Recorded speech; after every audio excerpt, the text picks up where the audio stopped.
Andrew Jackson. On January 30th, 1835, the first assassination attempt on a sitting U.S. president occurred. The main character of this story was Richard Lawrence, a simple house painter who had lost his job due to the economic crisis. Armed with 2 pistols, he ambushed President Jackson near the Capitol. Fate, however, was clearly on the president's side. When Lawrence tried to fire the first pistol, it misfired. Not losing his nerve, he grabbed the second one, and it misfired again. An amazing coincidence, considering that later, both pistols worked perfectly fine during testing. But the most interesting part happened next. Instead of seeking cover, the 67-year-old president charged at the attacker with his cane. Witnesses claimed that Jackson beat the hapless would-be assassin so vigorously with his cane that the security had to pull not the attacker away from the president, but the president away from the attacker. Abraham Lincoln. On April 14, 1865, America lost one of its greatest presidents. On that fateful evening, Lincoln and his wife attended a performance of Our American Cousin at Ford's Theater. The presidential box seemed secure, but actor John Wilkes Booth, a convinced Confederate supporter, had other plans. Waiting for a moment when a comedy scene was playing and the audience was laughing, Booth snuck into the president's box and shot him in the back of the head. After this, he shouted, "Sic semper tyrannis," thus always to tyrants, and attempted to escape by jumping onto the stage. In doing so, his spur caught on the American flag, causing him to land awkwardly and break his leg. Despite the injury, Booth managed to escape. This led to one of the largest manhunts in U.S. history, ending with his death by pursuers' bullets on April 26, 1865. James Garfield. The morning of July 2nd, 1881, started as usual for President Garfield. He was heading to the railway station in Washington, planning a pleasant journey with his son. But fate had other plans. Charles Guiteau, a disappointed politician with obvious signs of mental disorder, tracked the president down at the station. Guiteau, convinced that God commanded him to remove the president, shot Garfield twice at point-blank range. The first bullet merely grazed his arm, but the second struck him in the back. Interestingly, the cause of the president's death was not so much the wound itself, but the actions of doctors. Numerous attempts to extract the bullet with unsterile instruments led to an infection, from which Garfield died after 79 days of suffering. William McKinley. On September 6, 1901, President McKinley visited the Pan American Exposition in Buffalo. It was a hot day, and the president, known for his accessibility to common citizens, was shaking hands with visitors. In line stood young anarchist Leon Czolgosz, who held his hand wrapped in a handkerchief as if it were injured. When his turn came, instead of a handshake, Czolgosz pulled out a pistol hidden under the handkerchief and shot the president twice. One bullet ricocheted off a button, but the second hit his abdomen. Interestingly, the crowd nearly lynched the assassin on the spot, but the wounded McKinley himself pleaded, "Don't let them hurt him." The president died 8 days later from gangrene. Theodore Roosevelt. The assassination attempt on Theodore Roosevelt is truly unique. On October 14, 1912, during his campaign in Milwaukee, John Schrank shot him. The bullet hit his chest, but was slowed by a thick 50-page speech manuscript and spectacle case in his breast pocket. Instead of going to the hospital, Roosevelt insisted on delivering his planned speech. "It takes more than one bullet to stop a bull moose," he declared to the crowd, showing his bloodied shirt. Roosevelt spoke for 84 minutes with a bullet in his chest before allowing himself to be taken to the hospital. That bullet remained in his body for the rest of his life. Franklin Roosevelt. On February 15, 1933, weeks before his inauguration, Franklin Roosevelt was speaking in Miami. In the crowd was Italian immigrant Giuseppe Zangara, armed with a pistol. When he aimed at the future president, something remarkable happened. Lillian Cross, a woman standing nearby, noticed the gun and hit the shooter's arm with her purse. This heroic act saved Roosevelt's life.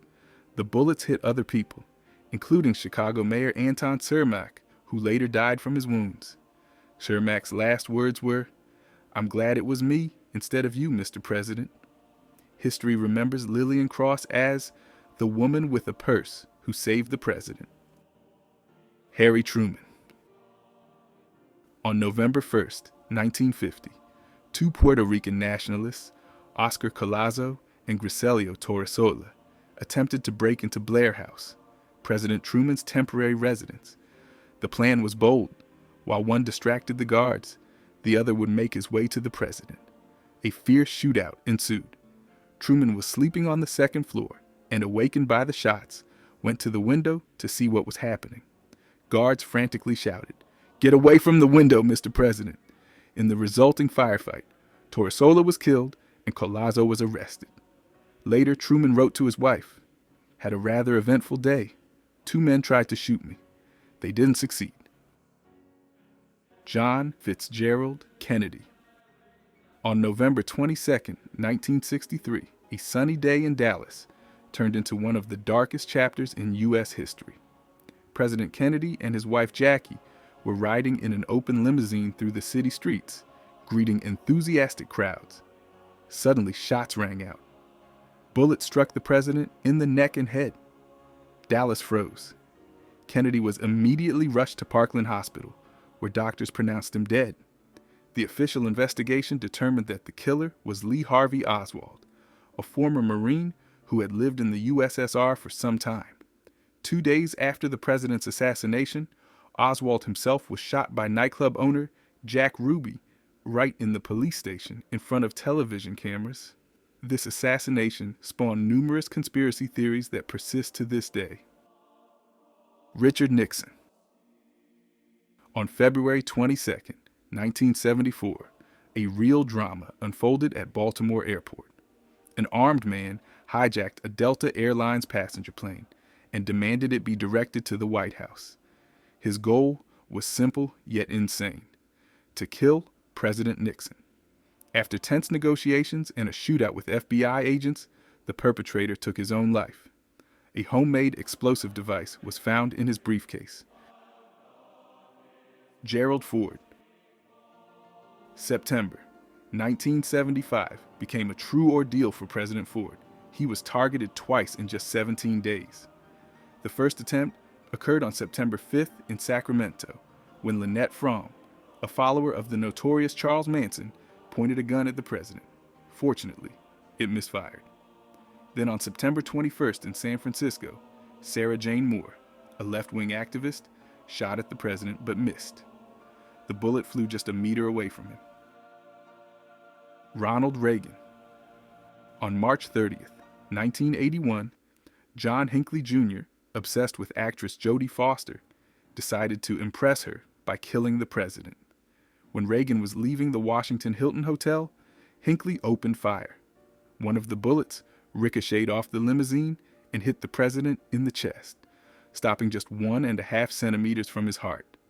Despite the serious injury, Reagan maintained his composure and even joked with the doctors, "I hope you're all Republicans." The assassination attempt actually boosted Reagan's popularity, as Americans admired his courage and humor in the face of death. Bill Clinton.